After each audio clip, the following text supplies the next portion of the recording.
Hello everyone, आज हम पढ़ेंगे ऑथरिंग टूल्स के फीचर्स के बारे में। तो ऑथरिंग टूल, जैसे कि आपने पढ़ा था कि ऑथरिंग टूल एक डेवलपमेंट इन्वायरमेंट प्रोवाइड करते हैं जिसके थ्रू हम बहुत सारे मीडिया एलिमेंट्स को मर्ज कर सकते हैं इनटू अ सिंगल मीडिया में। यानी अगर आप हमको कोई मल्टीमीडिया प्रोडक्ट बनाना है तो उसके लिए ऑथरिंग टूल्स जो होते हैं बहुत ही सहायक साबित होते हैं। तो अब हम ये देखेंगे कौन कौन से फीचर्स हैं ऑथरिंग टूल्स में। ठीक है, पहला है हमारे पास एडिटिंग फीचर, यानी जितने भी ऑथरिंग टूल्स होते हैं उसमें अलग अलग एडिटिंग टूल्स होते हैं। ठीक है, ऑथरिंग सिस्टम जो भी हम ऑथरिंग सिस्टम यूज़ करते हैं तो वो हमको प्रोवाइड करता है अलग अलग एडिटिंग टूल, जिससे हम अपनी मल्टीमीडिया कंटेंट को क्या कर सकते हैं, क्रिएट कर सकते हैं, बना सकते हैं, एडिट कर सकते हैं, ट्रांसफॉर्म कर सकते हैं, चेंज कर सकते हैं। क्योंकि क्या होता है कि बहुत सारे जितने भी हम ऑथरिंग इन्वायरमेंट और पैकेज जितने भी आजकल आ रहे हैं, ठीक है, जैसे कि सपोज आपका फ्लैश हो गया, ठीक है, फ्लैश है, माया है, ब्लेंडर है, तो ये क्या है, एक ऑथरिंग इन्वायरमेंट प्रोवाइड कर रहे हैं, है ना। तो जितना भी ऑथरिंग सिस्टम है, जो भी आजकल ऑथरिंग इन्वायरमेंट और जो पैकेज हमारे पास में आता है, तो उसमें अपनी कैपेबिलिटीज़ होती हैं कि जिसके थ्रू हम क्या कर सकते हैं, क्रिएट कर सकते हैं, एडिट कर सकते हैं और ट्रांसफॉर्म कर सकते हैं अलग अलग मीडिया को, जो भी वो सपोर्ट करे। जैसे फ्लैश है, फ्लैश का अपना साउंड एडिटर आ रहा है, तो यानी कि आपको अलग से एक डेडिकेटेड सॉफ्टवेयर ख़रीदने की आवश्यकता नहीं है जो साउंड को एडिट करे, क्योंकि वो क्या कर रहा है, वो अपना एक इन्वायरमेंट प्रोवाइड कर रहा है जिसमें अगर आप कोई वीडियो बना रहे हो तो आप साउंड भी एडिट कर सकते हो। ठीक है, तो इसलिए ऑथरिंग सिस्टम जो भी आप यूज़ करें उसमें क्या होने चाहिए, हम इसलिए ही यूज़ करते हैं क्योंकि ऑथरिंग सिस्टम में अलग अलग एडिटिंग टूल्स होते हैं जिसके थ्रू हम क्रिएट यानी बना सकते हैं, एडिट भी कर सकते हैं और ट्रांसफॉर्म भी कर सकते हैं अलग अलग मल्टीमीडिया के कंपोनेंट्स। वो जैसे एनिमेशन हो गया, वीडियो क्लिप हो गया, तो उसको हम क्या कर सकते हैं, एडिट भी कर सकते हैं, ट्रांसफॉर्म भी कर सकते हैं। तो ये हमारा पहला फीचर हो गया। सेकंड फीचर है ऑर्गेनाइजिंग। ठीक है, ऑर्गेनाइजिंग का मतलब क्या है, ऑर्गेनाइजेशन, डिज़ाइन और प्रोडक्शन। अगर आप कोई भी एक मल्टीमीडिया प्रोजेक्ट बना रहे हो, ठीक है, तो आप क्या करोगे, उसमें एक तरीका बताओगे। ठीक है, तो इस आपको कैसे बताएंगे तरीका, जैसे सपोज़ आप सबसे पहले हम प्रोग्रामिंग करते थे, तो प्रोग्रामिंग से पहले हम क्या सीखते हैं, एल्गोरिथम और फ्लो चार्ट बनाने सीखते हैं। तो उसी तरीके से अगर आप मल्टीमीडिया का प्रोजेक्ट बना रहे हो तो उसमें हमारे जो प्रोसेस होता है ऑर्गेनाइजेशन का, या किसी भी आप डिज़ाइन कर रहे हो या कोई प्रोडक्शन कर रहे हो किसी भी मल्टीमीडिया प्रोजेक्ट का, तो उसमें आपको क्या बनाने पड़ते हैं, अलग अलग तरीके के डायग्राम्स। हेल्पफुल डायग्राम कौन कौन से हो गए, यानी आपको नेविगेशन डायग्राम बनाने पड़ते हैं, ठीक है, और फ्लो चार्ट्स बनाने पड़ते हैं। ठीक, और इस तरीके से आप ये सब बनाते हो, स्टोरी बोर्डिंग करते हो। तो इससे क्या होता है, पता चलता है कि आपका किस तरीके से आप अपने प्रोजेक्ट को ऑर्गेनाइज करने वाले हो। तो इसलिए बहुत सारे जो ऑथरिंग प्रोग्राम्स हैं, जैसे ड्रीम वीवर है, तो इसमें क्या होते हैं, अलग अलग टूल्स होते हैं जिसके ज़रिए आप अलग अलग अच्छे तरीके से हेल्पफुल डायग्राम और लिंक बना सकते हो अपने मल्टीमीडिया के प्रोजेक्ट के लिए या मल्टीमीडिया के प्रेजेंटेशन के लिए। ठीक है, तो ये है आपका ऑर्गेनाइजिंग फीचर। थर्ड फीचर है विजुअल प्रोग्रामिंग। जो आपका ऑथरिंग टूल है वो आपको विजुअल प्रोग्रामिंग करने का जो है फीचर प्रोवाइड करता है, क्योंकि आप क्या कर रहे हो, आप आइकन्स यूज़ कर सकते हो, ऑब्जेक्ट्स यूज़ कर सकते हो। ठीक है, सपोज आपको साउंड प्ले करनी है तो आप क्या करोगे, हमने आइकन बना दिया तो आइकन के अंदर क्या है, एक साउंड क्लिप हमने लिंक कर दिया। ठीक है, साउंड क्लिप हमने लिंक कर दी, तो जब भी कोई आइकन पे प्रेस करेगा तो वो क्या होगा, साउंड बजेगी, तो वो विजुअल प्रोग्रामिंग है। तो ऑथरिंग टूल्स आपको विजुअल प्रोग्रामिंग करने की लिबर्टी प्रोवाइड करते हैं कि आप विजुअल प्रोग्रामिंग कर सकते हैं आइकन से, अलग अलग ऑब्जेक्ट से। स्क्रिप्टिंग लैंग्वेज का फीचर, स्क्रिप्टिंग लैंग्वेज यानी कि आप उन सॉफ्टवेयर के लिए भी स्क्रिप्ट लिख सकते हो आप जो जिससे कि वो और फीचर्स को सपोर्ट करे। यानी कि आप सॉफ्टवेयर के लिए वो स्क्रिप्ट लिख रहे हो जिससे कि वो जो उसमें फीचर्स नहीं है वो भी वो सपोर्ट कर सकते हैं। तो ऑथरिंग सॉफ्टवेयर में एबिलिटी होती है, तो ऑथरिंग सॉफ्टवेयर आपको प्रोवाइड करता है कि आप स्क्रिप्ट लिख सकते हो सॉफ्टवेयर के लिए जिससे कि वो फीचर्स बना सकते हो जिससे कि वो सॉफ्टवेयर सपोर्ट कर सके उनको, और उस की सहायता से आप अलग अलग टास्क करवा सकते हो। जैसे कैरेक्टर क्रिएट करना हो गया, एनिमेशन हो गया, कोई दूसरी एप्लीकेशन लॉन्च करना।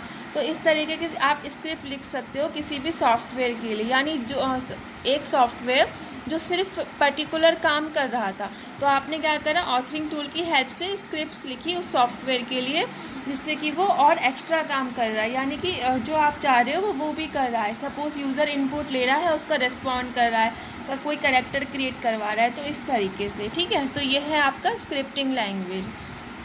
अगला है आपका सपोर्ट डॉक्यूमेंट डेवलपमेंट टूल्स। तो ऑथरिंग सॉफ्टवेयर जो होते हैं वो डायरेक्टली आपको क्या करवाते हैं, हेल्प करते हैं कि आप इंपोर्ट कर सकते हो प्री फॉर्मेटेड टेक्स्ट और हाइपर टेक्स्ट कर सकते हो लिंकिंग टूल्स को। मतलब ये है कहने का कि जो कुछ ऑथरिंग टूल्स ऐसे होते हैं जिसमें ये फैसिलिटी होती है कि प्री फॉर्मेटेड टेक्स्ट, यानी वो टेक्स्ट जो आपने पहले से ही फॉर्मेट कर रखा है कि इसकी इतनी हाइट रहेगी, इतना कलर रहेगा, इतना बॉर्डर, इतना हर एक करेक्टर इतना बोल्ड रहेगा, इस तरीके से। तो आपको फॉर्मेटिंग नहीं करनी पड़ेगी, आप जब भी जो टेक्स्ट लिखोगे वो उसी फॉर्मेट में होगा। तो इस तरीके के फीचर्स, यानी डॉक्यूमेंट को डेवलपमेंट करने का टूल। ठीक है, तो वो कुछ ऑथरिंग टूल्स ऐसे होते हैं जो डॉक्यूमेंट डेवलपिंग फीचर्स आपको प्रोवाइड करवाता है, जिसमें आप क्या कर सकते हो, प्री फॉर्मेटेड टेक्स्ट को इंपोर्ट कर सकते हो। कोई इंडेक्स बनाना है तो उसके लिए काम आ जाएगा। ठीक है, और क्या कर सकते हैं, hyper text linking tools. Hyper text linking tools भी हम इसमें क्या कर सकते हैं, यूज़ कर सकते हैं डॉक्यूमेंट को डेवलप करने में। हाइपर टेक्स्ट क्या होता है, हाइपर टेक्स्ट कैपेबिलिटी आप यूज़ करते हो अगर आपको ग्राफिक्स या कोई एनिमेशन या कुछ और टेक्स्ट लिंक करना। जैसे हाइपर टेक्स्ट आपने देख रखा होगा, कोई टेक्स्ट होता है तो वो कैसा होता है, हाईलाइटेड सा होता है। जब भी आप उस पर क्लिक करते हो तो दूसरा एक पेज या जो भी इससे अटैच होता है वो ओपन हो जाता है। तो हाइपर टेक्स्ट कैपेबिलिटी को आप यूज़ करते हो ग्राफिक्स को लिंक करने के लिए, कुछ एनिमेशंस उसमें लिंक कर सकते हो, या दूसरा कोई और टेक्स्ट में लिंक कर सकते हो। तो ये जैसे कि आपने देखा होगा विंडोज़ पे काम करते हो, तो जो हेल्प सिस्टम होता है ना विंडो का, वो एक एग्जाम्पल है हाइपर टेक्स्ट का। ठीक है, तो इस तरह के जो सिस्टम्स होते हैं वो बहुत ही यूज़फुल रहते हैं जब भी मान लो आपको बहुत सारा टेक्सुअल इन्फॉर्मेशन रिप्रेजेंट करनी हो, कि देखो अगर आपको ये इन्फॉर्मेशन है तो इसमें और ज़्यादा जानकारी है, तो आप इसको क्लिक करोगे लिंक पे तो वो और खुल जाएगा। लिमिटेड चाहिए तो इतने को ही इतने को ही पढ़ के ओवरलुक कर दो। ठीक है, अगला है आपका feature simple and conditional branching. Suppose तुमने मल्टीमीडिया प्रेजेंटेशन बनाई है तो सिंपल ब्रांचिंग क्या हो गई, जैसे मान लो एक स्लाइड है, दूसरी स्लाइड है, तीसरी स्लाइड है, चौथी स्लाइड है। ठीक है, तो इस तरीके से हमारे पास में क्या है, स्लाइड्स हैं। तो अगर सिंपल ब्रांचिंग है तो आप अलग दूसरे सेक्शन में जा सकते हो, इस स्लाइड से इस स्लाइड पे चलेगा। ठीक है, मल्टीमीडिया प्रोडक्शन की, यानी कि एक स्लाइड से दूसरी स्लाइड पे, सिंपल ब्रांचिंग हो गई। कंडीशनल ब्रांचिंग का मतलब है यहाँ पे इफ़ देन एल्स। ठीक है, या सिंपल ब्रांचिंग समझ लो कि एक यहाँ पे टेक्स्ट लिखा है और यहाँ पे हमने कोई भी बना रखा है, आइकन बना दिया, तो जब इस आइकन पे क्लिक कर रहे हो तो क्या हो रहा है, एक कोई एनिमेशन प्ले हो रहा है। ठीक है, तो ये क्या है, सिंपल ब्रांचिंग है। कंडीशनल ब्रांचिंग है, सपोज इस स्लाइड में क्वेश्चन है कि if A is equal to B then click करो इस पर, नहीं एल्स क्लिक करो इस पर। ठीक है, तो अगर आप और आगे फर्दर और स्लाइड्स हैं, ठीक है, बी सी इस तरीके से, तो अगर आपका आंसर आप बी पे क्लिक कर रहे हो तो आपकी ये वाली स्लाइड प्ले हो रही है, और अगर आप इसी पे डी पे क्लिक कर रहे हो तो ये स्लाइड, यानी इफ़ देन एल्स कंडीशन पे जो बेस होता है, या फिर इस तरीके से समझ लो कि इस वाले पे कोई और एनिमेशन प्ले हो रहा है, इस पे क्लिक करने पे कोई और एनिमेशन प्ले हो रहा है, यानी कंडीशन के ऊपर है। तो आप कंडीशनल ब्रांचिंग भी कर सकते हो, अपनी प्रोजेक्ट को, मल्टीमीडिया प्रोजेक्ट है या प्रेजेंटेशन है, उसको क्या कर सकते हो, बहुत ही ज़्यादा इफ़ेक्टिव बना सकते हो। ठीक है, बहुत ही अच्छा बना सकते हो। अगला है आपका प्लेबैक फीचर। प्लेबैक फीचर से मतलब क्या है कि ऑथरिंग टूल्स में प्लेबैक फीचर होना चाहिए, जिससे कि आप क्या कर सकते हो, असेंबल कर सकते हो। जैसे कि सब आपने एक मल्टीमीडिया प्रोजेक्ट बनाया तो उसमें आपने अलग अलग एलिमेंट डाले, ऑडियो वीडियो कंबाइन करा, टेक्स्ट करा, हाइपर लिंक करा, हाइपर टेक्स्ट सेट करा, ठीक है। इस तरीके से आपने पूरा प्रोजेक्ट बना लिया, आपने उसको असेंबल करा। अब आप देखना तो चाहोगे ना कि वो कैसे प्ले हो रहा है, या फिर आपने एनिमेशन मूवी बनाई है, सपोज आपने बाउंसिंग बॉल का प्रोजेक्ट बनाया है, तो आप देखना तो चाहोगे कि किस तरीके से वो हमारी एनिमेशन प्ले हो रही है।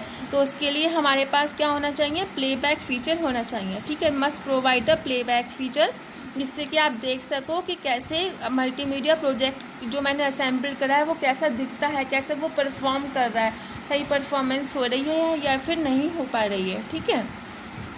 नेक्स्ट है सपोर्ट करना CD-ROM और अदर रिसोर्सेज को। सही बात है, क्योंकि आपका जो भी ऑथरिंग टूल्स है वो सपोर्ट करना चाहिए CD ड्राइव्स को, ठीक, और या अलग अलग जो भी ड्राइव्स होती है जिसमें आप डेटा सेव कर दो, जिससे कि आप इंटीग्रेट कर सको, जोड़ सको अपने ऑडियो को, वीडियो को और अलग अलग कंप्यूटर फाइल्स को, ठीक है, आपके मल्टीमीडिया के प्रोजेक्ट में। नेक्स्ट है आपका क्रॉस प्लेटफॉर्म कंपैटिबिलिटी। तो अब आपको पता ही होगा कि जो भी ऑथरिंग प्रोग्राम्स होता है वो अवेलेबल होता है अलग अलग प्लेटफॉर्म पे, ठीक है। और अब आपको कोई एनिमेशन है तो वो आपको प्ले करना है, ठीक है। तो हम ये चाहेंगे कि वो इस प्लेटफॉर्म पे भी और इस प्लेटफॉर्म पे भी जैसे इसमें प्ले हो रहा है उसी तरीके से इसमें प्ले हो। तो कुछ ऑथरिंग प्रोग्राम्स अवेलेबल हमारे पास ऐसे हैं जो सेवरल प्लेटफॉर्म पे रन होने के लिए अलग अलग टूल्स प्रोवाइड करते हैं, जिससे आप अपनी फ़ाइल को ट्रांसफॉर्म कर सको, कन्वर्ट कर सको, एक से दूसरे प्लेटफॉर्म के लिए उसको तैयार कर सको, ठीक है। लास्ट है हमारा इंटरनेट प्लेबिलिटी फीचर, ठीक। तो ये तो आपको जानते ही हो कि आप क्या हो रहा है, वेब का इस्तेमाल ज़्यादा हो रहा है, नेट का इस्तेमाल हम बहुत करते हैं। जो भी चीज़ देखना चाहते हैं तो हम सबसे पहले देखते हैं कि नेट पे ये अवेलेबल है या नहीं है, ठीक है। तो अब इसलिए अब हम जो भी मल्टीमीडिया प्रोजेक्ट बना रहे हैं या फिर प्रेजेंटेशन मैंने बनाई है, तो अब मैं उसको वेब पे अपलोड करना चाहूँगी और चाहूँगी कि वो अच्छे से जो है डिलीवर हो जाए। तो इसके लिए ऑथरिंग सिस्टम्स जो होते हैं, ऑथरिंग टूल्स होते हैं, वो एक तरीका प्रोवाइड करते हैं, एक ज़रिया प्रोवाइड करते हैं, जिससे कि आप अपने आउटपुट को कन्वर्ट कर सकते हो, जिससे कि वो डिलीवर हो जाए with in the context of HTML और DHTML, ठीक है। HTML या DHTML के कंटेक्स्ट में जो है वो डिस्प्ले हो जाए, जिससे कि आप उसको इंटरनेट पे प्ले कर सको ईजिली। तो ये सारे हमारे टूल्स हैं। एडिटिंग यानी ऑथरिंग टूल्स में एडिटिंग फीचर्स होने चाहिए, ऑर्गेनाइजिंग यानी ऑर्गेनाइजिंग फीचर होना चाहिए, और जिससे कि आप हेल्पफुल डायग्राम से अपने प्रोजेक्ट को ऑर्गेनाइज कर सको। विजुअल प्रोग्रामिंग यानी आइकन्स और ऑब्जेक्ट की हेल्प से अपने प्रोजेक्ट को ज़्यादा इंटरैक्टिव बना सकते हैं।